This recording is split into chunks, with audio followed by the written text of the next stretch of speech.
Hello guys, जो हम classification और फंक्शंस पढ़ रहे थे तो उसका जो सेकेंड टाइप है इनटू और ऑन टू फंक्शन, अब उसको हम समझते हैं। तो इनटू और ऑन टू में जो पहला पॉइंट है, अब function f x f define है, कोई फंक्शन है जो डिफाइन है A to B is called into function if जो रेंज है वो कोडोमेन का प्रॉपर सबसेट होना चाहिए। ठीक है, और यदि ऐसा है तो वो फंक्शन इनटू कहलाएगा। Range of F x is proper subset of codomain. ठीक है, that is codomain contains at least one element which is not present in range. यानी कि इसका मतलब ये है जो कि यदि कोडोमेन बड़ी होगी रेंज से तो उसका मतलब इनटू फंक्शन, और यदि वो दोनों इक्वल होंगे तो आपका ऑन टू फंक्शन। ठीक है, इसके बाद जो सेकंड पॉइंट है आपका, सेकंड पॉइंट में इसने क्या है, पॉइंट में कहा है F will be called onto if range identical होनी चाहिए कोडोमेन के, या इसका मतलब ये है कि रेंज कोडोमेन के इक्वल होनी चाहिए, तो वो आपका ऑन टू फंक्शन कहलाएगा। और इसके बाद जो लास्ट पॉइंट है, onto function are also called surjective function. तो ये कुछ नहीं, मतलब ऑन टू का एक दूसरा नाम है, जैसे उसमें वन वन का नाम एक इंजेक्टिव था, इसी प्रकार यहाँ ऑन टू का नाम सरजेक्टिव है। ठीक है, अब इन एग्जाम्पल से हम इनको समझते हैं इस मैपिंग से। तो जैसे ये आपका पहला है, जैसे ए डिफाइन है, कोई फंक्शन है वो डिफाइन है ए टू बी में, कोडोमेन में क्या आएगा ए बी और सी, और रेंज में क्या आएगा ए और बी। इसका मतलब किसकी कोडोमेन बड़ी है, और यदि कोडोमेन बड़ी है तो वो फंक्शन क्या हो जाएगा आपका इनटू फंक्शन।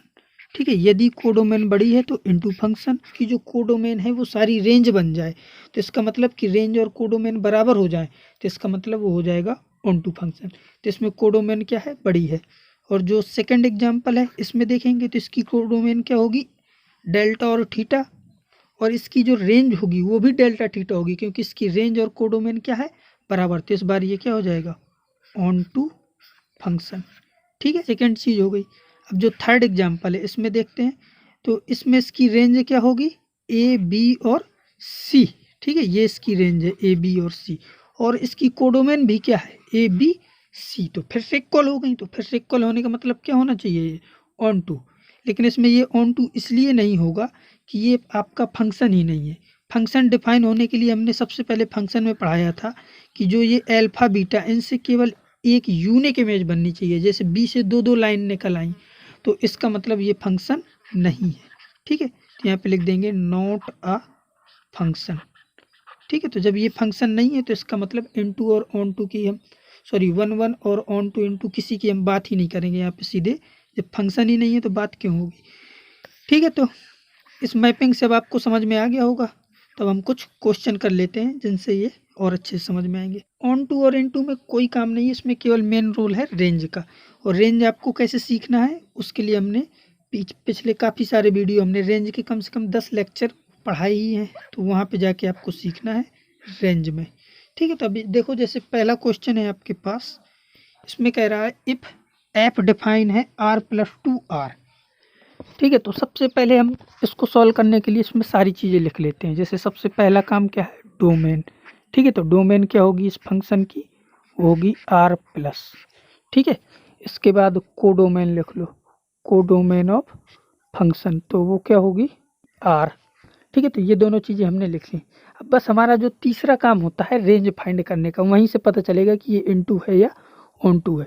तो रेंज निकालने के लिए हमने लिख लिया एफ एक्स बराबर क्या दिया था x minus one upon x, और इसकी जो रेंज निकालेंगे वो इसी डोमेन में यानी कि आर प्लस में ही निकालेंगे, इसके आगे पीछे कहीं चेक नहीं करेंगे।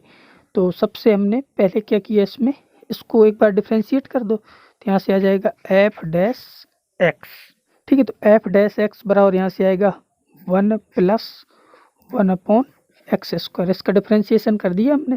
अब यहाँ से हम ये चेक कर सकते हैं, जैसे वन अपॉन एक्स स्क्वायर, ये तो आपको दिख ही रहा है कि ये जो पूरा लिखा हुआ है ये तो पॉजिटिव है।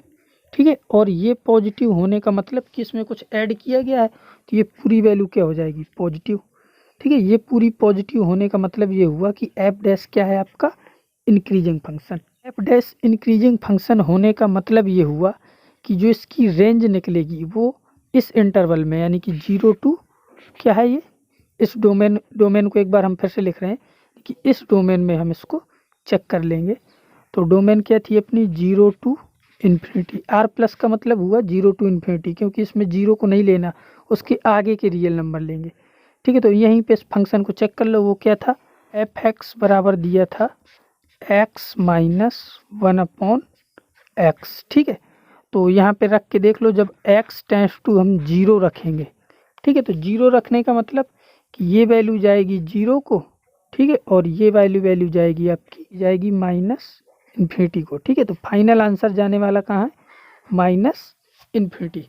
इसके बाद दूसरा हम क्या चेक कर सकते हैं, दूसरा पॉइंट अपना क्या है 0 और उसके बाद अगला क्या है इन्फिनिटी। ठीक है, यहाँ पे एक 0 दूसरा इन्फिनिटी, तो जब हम ले लेंगे x टेंड्स टू इन्फिनिटी, ठीक है, तो x टेंड्स टू इन्फिनिटी का मतलब जब यहाँ पे रखोगे तो एक वैल्यू जा रही है, आप एक x की वैल्यू इन्फिनिटी को जाएगी,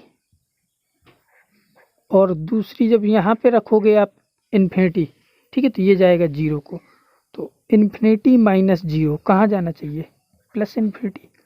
ठीक है, तो इसका मतलब ये हुआ कि इस क्वेश्चन की जो रेंज हो जाएगी, ठीक है, रेंज ऑफ द फंक्शन वो हमें मिल जाएगी -इन्फिनिटी टू प्लस इन्फिनिटी। ठीक है, ये इसी को हम कैपिटल R भी बोलते हैं। तो बस अब यहाँ से हम चेक कर लेंगे कि इसकी कोडोमेन क्या है।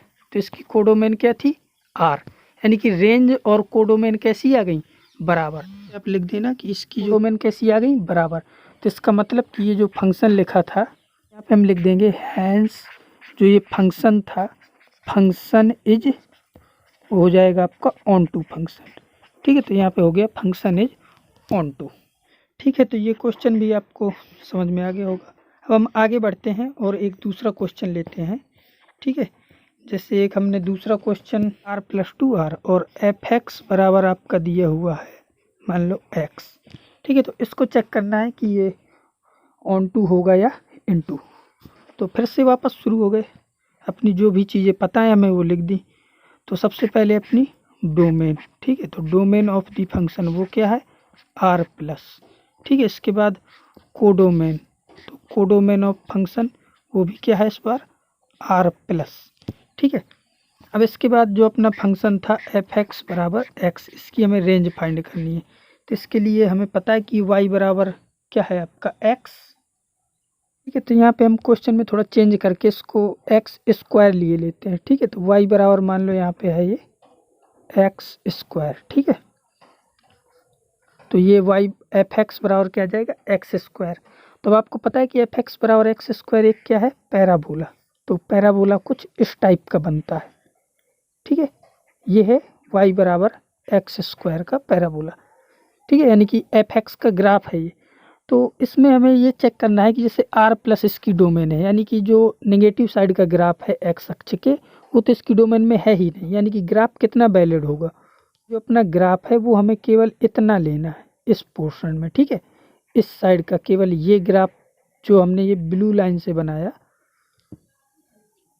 ठीक है, जो ये आपको ब्लू लाइन दिख रही है, केवल ये ग्राफ आंसर में आएगा, और इस साइड का जो आंसर ये आपको रेड दिख रहा है, ये नहीं लेना हमें। ठीक है, तो ये फिर हम रेड वाले को मिटा भी सकते हैं। ठीक है, यानी कि रेड वाला जो आपको ये ग्राफ है इसको मिटा दो। ठीक है, केवल इतना ग्राफ वैलिड है। ठीक है, तो यहाँ पे हमने रेड वाले को मिटा दिया, तो ये ग्राफ हो गया। और 0 भी नहीं लेना, तो 0 पे ओपन लगा इसीलिए। तो अब इस ग्राफ के अकॉर्डिंग इसकी जो रेंज हो जाएगी, इस पे हम लिख सकते हैं रेंज ऑफ द फंक्शन वो क्या होगी, ओपन 0 टू इन्फिनिटी। ठीक है, रेंज कहाँ देखते हैं, y अक्ष में। तो y अक्ष में 0 तो आया नहीं, तो ओपन 0 से लेके इन्फिनिटी तक गया है, तो इसकी रेंज हो गई ओपन 0 टू इन्फिनिटी। और ओपन 0 टू इन्फिनिटी का मतलब ही क्या होता है, r+। यही तो पॉजिटिव रियल नंबर है आपके। ठीक है, तो ये r+, और इसकी जो कोडोमेन थी वो भी बाई चांस यही थी। ठीक है, तो कोडोमेन भी इसकी क्या है, r+। तो इसका मतलब हुआ कि रेंज बराबर किस आइडेंटिकल किसकी हो गई, रेंज कोडोमेन के। ठीक है, तो जब रेंज और कोडोमेन आइडेंटिकल हो जाती हैं तो इसका मतलब फंक्शन क्या हो जाएगा आपका, ये जो फंक्शन दिया हुआ था गिवन फंक्शन, वो आपका यहाँ से लिख सकते हो hence function is onto. ठीक है, तो बस यही इसका आंसर हो जाएगा। ठीक है, तो अब आपको ये समझ में आ गया होगा। तो अब इसके बाद जो नेक्स्ट क्वेश्चन है, मान लो वो कुछ इस प्रकार से है, एफ डिफाइन है r2r+। ठीक है, इस प्रकार का, और यहाँ पे एफ एक्स बराबर दिया हुआ है x³। ठीक है, ये चीज़ दी हुई है एफ एक्स बराबर एक्स क्यूब। तो फिर इसको चेक करेंगे कि ये क्या है, इनटू है या ऑन टू है। तो सबसे पहला सारी चीज़ें अपनी लिख लो, यानी कि डोमेन क्या है इसकी, वो है आर। ठीक है, कोडोमेन ऑफ फंक्शन क्या है, वो है आपकी आर प्लस एफ एक्स बराबर एक्स क्यूब। तो एफ एक्स बराबर एक्स क्यूब सारी डोमेन में यदि इसका ग्राफ देखें तो वो कुछ इस प्रकार से बनता है। ठीक है, ये तो आपको पता होगा, इसका ग्राफ इस प्रकार से बनता है। तो यहाँ पे होगा 0।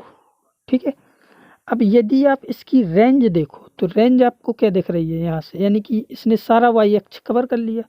तो वाई एक्सिस सारा कवर करने की वजह से इसकी जो रेंज होगी वो हो गई रेंज ऑफ दी फंक्शन, वो आर, यानी कि सारा रियल नंबर इसने कवर किया तो इसकी हो गई रेंज आर।